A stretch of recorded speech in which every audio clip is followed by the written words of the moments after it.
Bonjour les chefs de famille, je suis Elisabeth, organisatrice professionnelle et fondatrice de l'entreprise Mademoiselle Range-Tout. Ce mois-ci, on parle de spontanéité, de créativité et ça me fait tout de suite penser à la zone bricolage des enfants dans la maison. Il n'y a rien de mieux que de créer un espace où les enfants vont pouvoir laisser aller leur créativité, que ce soit par le dessin, que ce soit par la peinture, la pâte à modeler ou même quelque chose de plus élaboré. Mais on n'a pas tous la chance d'avoir une pièce dédiée au bricolage pour les enfants. Donc aujourd'hui, j'aimerais vous partager quelques idées pour vous aider à adapter et organiser une zone bricolage pour vos enfants, peu importe l'espace que vous avez à la maison.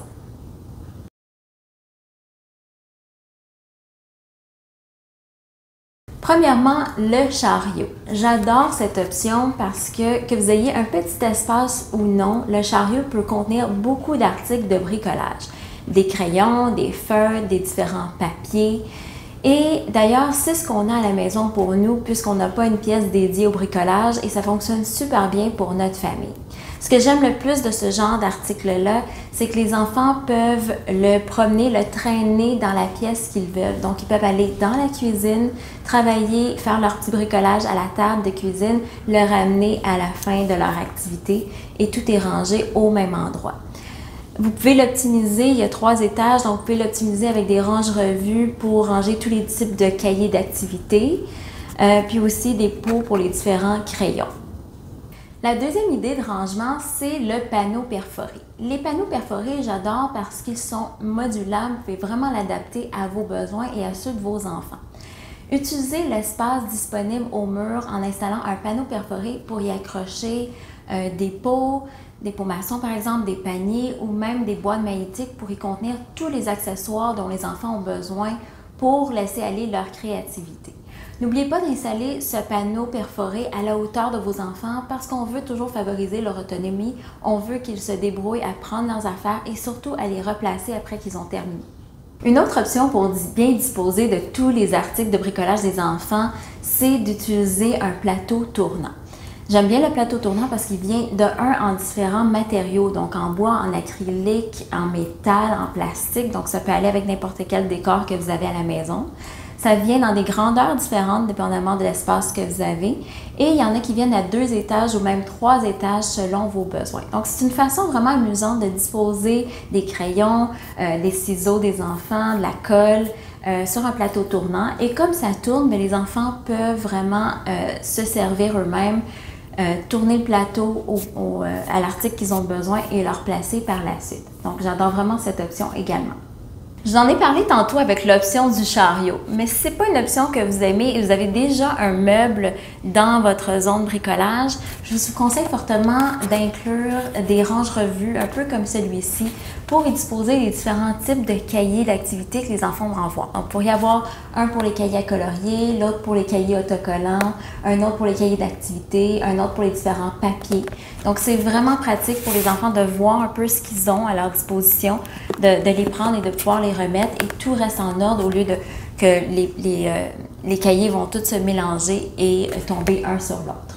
Le 5e article dont je vais vous parler, c'est le bac compartimenté que je trouve vraiment idéal pour les petits articles de bricolage comme les pompons, des boutons, des billes, les brillants de toutes sortes. Ce que j'aime de ça, c'est que chaque compartiment est vraiment pour le type d'article que vous avez. Donc celui-ci, c'est une petite boîte, mais ce que j'aime dans le fond, c'est que tout est visible pour l'enfant. Ils peuvent vraiment prendre ce qu'ils ont besoin.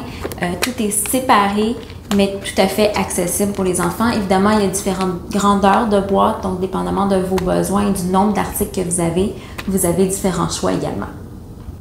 Maintenant que les œuvres d'art sont terminées, c'est normal que les enfants vont vouloir exposer leurs dessins, mais l'idée c'est de trouver un endroit bien précis où on va pouvoir les exposer. Ça peut être sur un babillard au mur ou ça peut être une façon peut-être plus amusante avec une corde décorative ou qu'on accroche les dessins avec des pinces à linge. L'idée, c'est vraiment de trouver un endroit bien précis, bien contenu pour éviter que ça va déborder dans le reste de la maison. La dernière idée dont je veux vous parler, c'est pas tant une idée de rangement, mais plutôt quelque chose de plus pratico-pratique, surtout si vous avez une pièce dédiée au bricolage des enfants. N'oubliez pas de protéger votre plancher. Il n'y a rien de pire que de gratter de la peinture sur du bois, donc pensez à justement une surface qui va pouvoir être plus facilement nettoyable.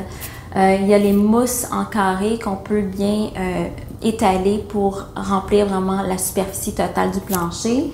Ou bien, si vous avez vraiment un espace plus restreint, pensez à un sous-tapis de chaise d'ordinateur, par exemple, pour vraiment contenir et protéger l'espace juste autour de la chaise où les enfants vont faire leur bricolage. Peu importe les articles de rangement que vous allez intégrer dans votre zone bricolage à la maison, je pense que c'est quand même important d'établir des règles avec vos enfants de quoi faire avant de commencer une séance de créativité et quoi faire après qu'ils ont terminé pour que tout le monde soit un peu sur la même page. On vous a d'ailleurs préparé une petite combine pour vous aider avec ces règles-là et pour vous inspirer. D'ailleurs, j'espère que ces quelques trucs vous auront inspiré à créer votre propre zone de bricolage à la maison.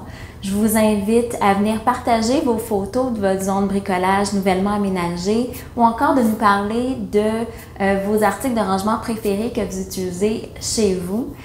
Donc, je vous invite à le faire sur le groupe de discussion Facebook VIP Chef de famille. Je vous dis à bientôt!